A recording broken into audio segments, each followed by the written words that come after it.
request from the U.S. government.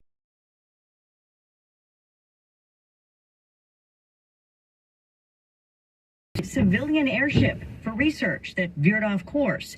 The U.S. says it's a spy plane. We're confident this is a Chinese surveillance balloon. Secretary of State Antony Blinken canceling a planned trip to China this weekend. Once we detected the balloon, the U.S. acted immediately to protect against the collection of sensitive information. The administration facing some criticism for not shooting down the balloon, which has flown over sensitive areas, including nuclear missile silos in Montana.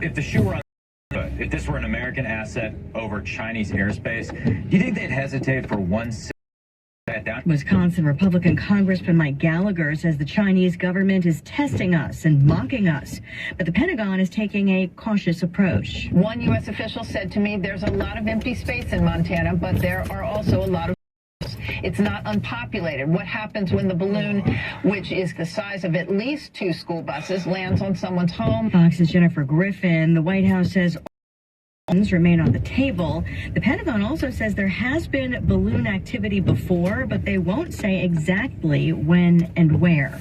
The White House also criticizing China for violating U.S. sovereignty, but President Biden's been sticking to his focusing on the economy. Things are going to change dramatically over the next couple of years. What we do over the next 4 or 5 years, what the country's going to look like and the world's going to look like 20, 30 years from now. He and the vice president making a joint appearance in Philadelphia and calling the economy strong.